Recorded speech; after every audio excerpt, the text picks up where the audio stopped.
to the Cultivating Calmness Podcast. My name is Kaela Vance and I'll be your host today. Today I wanted to take a little bit of a personal dive and just talk a little bit about some of my grief experience that came up actually just this past weekend. So if you are new to following me and new to listening, I am a trauma and grief therapist located in Dublin, Ohio, and I recently launched my new practice. I was already in private practice, but recently launched my new practice, 𝗖𝗂𝗺𝗁 with the intention of expanding into other modalities and treating people on a holistic level from different modalities that where you can receive healing in many different ways, not just from the medical standpoint, but any of the physical standpoints that you may be wishing to have, including therapy, which is the role that I play. So this is a little bit about me, and again, if you're just joining me, I kind of started this process into therapy many years ago.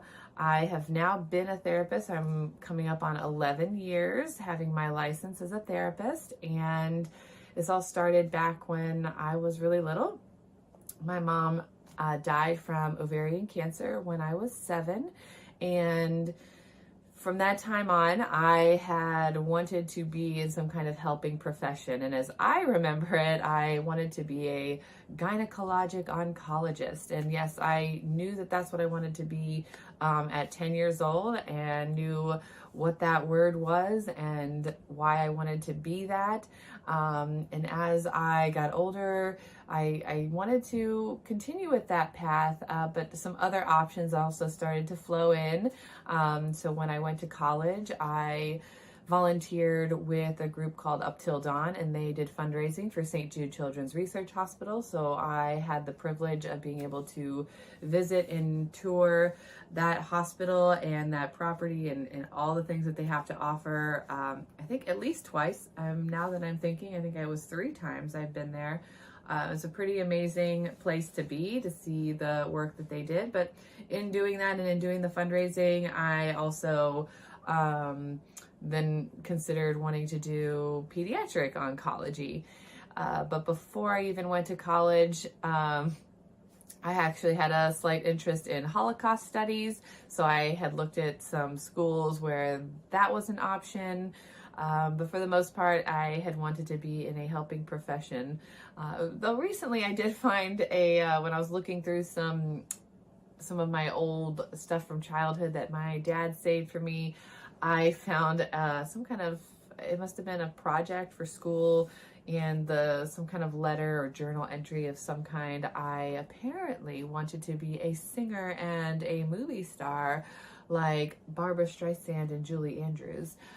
So musicals are still a passion of mine. I love theater and musicals. So I did watch a lot of their musicals growing up. So that doesn't surprise me, but I did not recall wanting that until recently. Anyway, I did not obviously become a gynecologic oncologist or a doctor of any kind, but in college, I followed the path as a health educator, graduated, and didn't graduate college with a job in that field. Wasn't quite sure what I was going to do with that degree. And it wasn't until I was in my last semester home for an internship, and I tragically had a cousin unexpectedly die. And that was kind of, for me, the turning point for me, knowing like that I wanted to go into counseling. So from that moment, I started looking into counseling options, where I could get a degree in counseling of any kind, and what that even meant. That would be a topic for another podcast or another episode, is just figuring that whole system out. And kind of the rest is history. So that's how I became a therapist and got into this field, and wanting to help people like myself, wanting to help people who have experienced loss and tragedy and trauma, and be able to work through that. So on that note, I just wanted to share a little bit about how trauma, it changes through the ages, and grief changes through the ages, and you may think you're over it. So as a therapist, I often hear that, you know, I did therapy before and I thought I was over this, but this, you know, it's come back and it's bothering me again. And I would say that that's completely normal, that you've never been at this place right now where you are today. You've never been here before. So you are going to experience life. You are going to experience those losses and those traumas again in a different way, because you have never been where you are today. You've never been in this moment in time, this place in your life. And for me, I am experiencing a little bit of that, and I have been experiencing a little bit of that for the last year or so. Nothing very big, but things that would just play in my mind, worries that I would have, and some of that I would attribute to a mild trauma response, some of that attributing to just the grieving process. But as I've said, my mom died from ovarian cancer. So as a female, and as her offspring, as her daughter, that is a possibility for me too. And, you know, I don't necessarily believe that just because my mom had ovarian cancer, that is what I'm going to eventually get. It is obviously a possibility, but anything is a possibility. You know, there's all kinds of factors that play into whether somebody gets sick or not, and that's a whole other subject we can go into. But you know, lifestyle choices and exposures and things like that can affect whether you do or do not get something that a family member of yours has had. But that is something that has concerned me, and over the last year, because my mom was 35 when she died, so this last year I was 35, and it was something that was on my mind frequently, little symptoms that would come up here and there, where I'd be like, oh my gosh, you know, is that cancer? Oh my gosh, is that cancer? Oh my gosh, am I gonna die? So to me, that speaks to, you know, some of that trauma response, and knowing that that's how she died. Am I, you know, then questioning, like, is that going to be happening to me too? And then that would cause worries about, you know, my family and my kids, and, you know, what are they going to do, and how are we going to, you know, handle that? You know, luckily that's not what was going on, not what is going on. And like, that isn't a concern. At least not at the moment. And so, you know, it's a way that those things can show up in your life. So a trauma response is, you know, something that our body and our mind does as like a reaction to those reminders and those stimuli, kind of bring us back into a moment where we did experience trauma. So a example of that would be something like, you know, if you're walking in the woods and you come across a bear. I don't know how many people come across a bear in the woods, but if you were to come across a bear, we know that that's not a good thing. So most of us know that that is not good, and our bodies are going to go into fight or flight. Okay. And we are going to react. Our heart rate's probably going to go up. We might sweat, we might run, we might freeze. And right off the top of my head, I don't know that I could tell you exactly what you're supposed to do. But you get out, everything's fine, right? Nothing bad happens to you. But the next time you're in the forest and you hear like a twig snap, for example, your body jumps right into that fight or flight response that you were in when you saw that bear the first time. Why? Because it reminded you of that feeling that you had when that experience happened. And so you're going to be able to take in your surroundings and recognize, like, oh, I'm not in danger. I'm safe. You know, that was just my, you know, partner over here, or so-and-so stepped on a twig, or me, and nothing bad's happening. We're safe. But that may take you a little bit to calm down, to get your body regulated. So the same thing can happen when there's lots of other things going on. It could be a touch, it could be a smell, a taste, a sensation. It could be a time of the year. So sometimes people will have bad things happen at a certain time of the year, and maybe they're not consciously thinking about something. They're not consciously aware that something has happened or that it's that time of year, but their body does. Their body remembers, right? your body knows that it's winter out right now. And so it's like, oh, whenever in the winter, when it's cold like this is when that bad thing happened. And you start to get agitated and you're more irritable, and maybe you can't sleep well, and maybe you're having body aches and pains, and maybe nothing else in your life has changed. So you don't understand why these things are happening. It could be your body's response to that time of year. So a trauma response can happen for any number of reasons, and it can cover a vast array of symptoms and experiences. But I would attribute some of my experiences over the last year to that, and just the grief. My mom died, and I was the same age as she was when she died. So what came up this past weekend, my birthday was this past weekend on Sunday, is that I am officially older than my mom ever was. And that has actually been on my mind for the last year, is that, after this year, I'm going to be older than my mom ever was. My mom was not on this earth longer than 35 years, and it just feels a little weird to me. Sometimes I don't know how to feel about that. Do I feel good about that? Do I feel bad about that? Does that bother me? Does it not bother me? I would say that it does make me feel a little weird. And I have my tea in my mug from when I was little. It's the Little Mermaid, if you are watching, and there's a little chip in it, but I just can't get rid of it because, well, it was one of my favorite mugs, and so I keep it. I still have it today. But tea is good for the soul and the body, and I love drinking some tea. So just taking a little break there for a drink if you're just listening. But I have a picture here of my mom that I brought to share. And so if you're watching, this is a picture of my mom. And I would guess, because I'm not certain, but this is a picture of her for her job. She worked for the United States Postal Service, and she, actually, you can't really see it, but she's wearing a pin here that's a postage stamp of a lighthouse. I might still have that in my room, but I don't know exactly how old she was in this picture, but I'm guessing she was probably about 33. This was before she was sick, before she had the cancer. By the time she was diagnosed with cancer and died, I think it was a full year, or just about a year, from the time she was diagnosed to the time she died.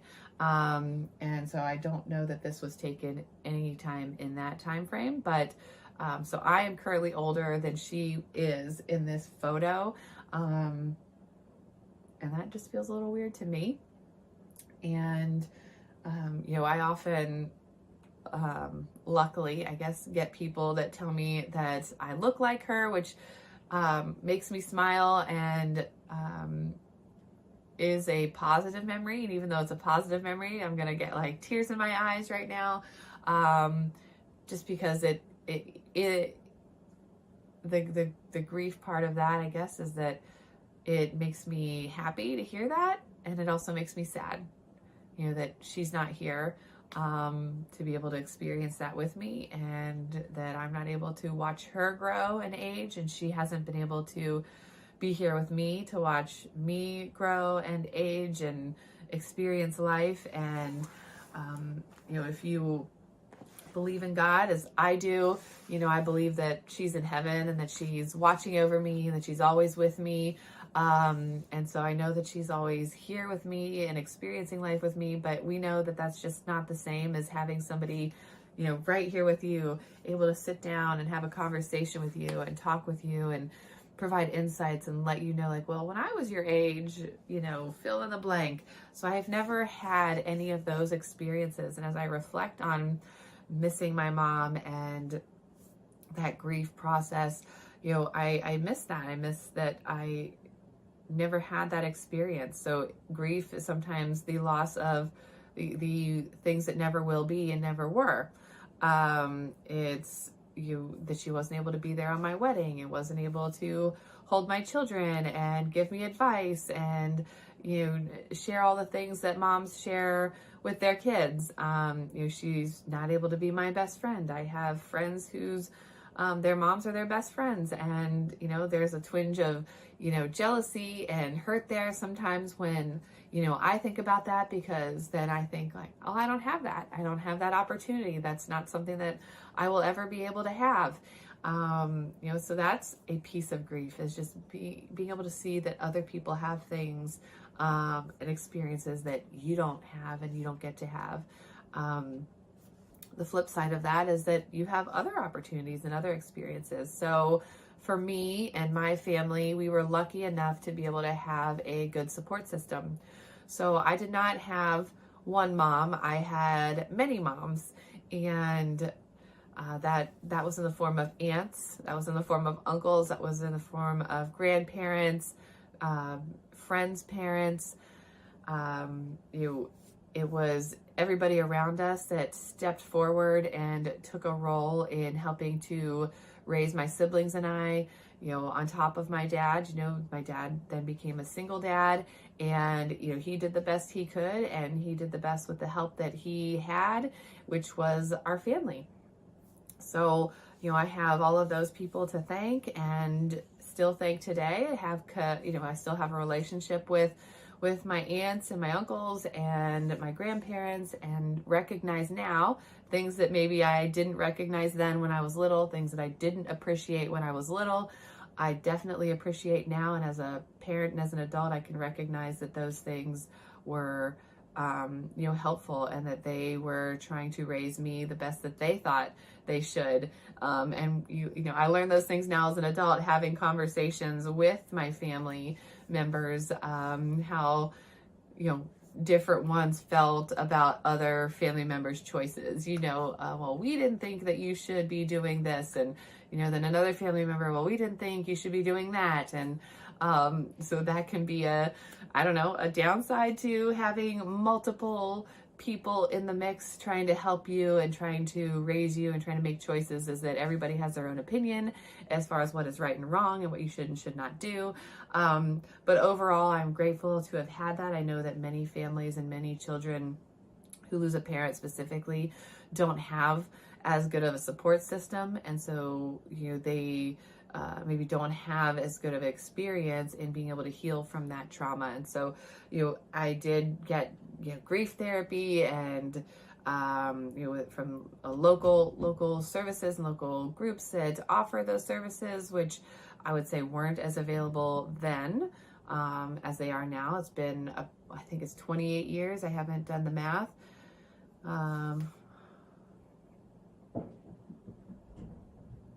This year will be 29 years. So it's been 28. This year will be 29 years since my mom died. And there weren't as many services. And now I am part of a group that offers or that provides education for grief services for children. The National Alliance for Children's Grief, NACG. I always flip the words and the letters in there. They are an excellent group that has been offering services for people around the country and around the world for children, grief services for children. So I know that today those services are more available to children like me than they were when I was little. So again, I was just very lucky to be able to get services, but that doesn't mean that I don't experience grief. That doesn't mean that grief doesn't bother me, upset me. As we go through phases in life, just as I explained with trauma, you can re-experience that grief just in a different light because you're in a different place. So I am looking at my mother's death now as a 36-year-old different than I did when I was a 25-year-old, then when I was a 16-year-old, then when I was 10, and then when it just happened when I was 7. Every stage of life brings about a different viewpoint. You know, before I was a mom, I was never a mom, so I didn't have those concerns. You know, I wasn't looking at life through that lens. After becoming a mom, I'm looking at life from that lens. I'm seeing, you know, oh my gosh, what must it have been like for my mom to, you know, that she was dying and leaving children behind and leaving family behind.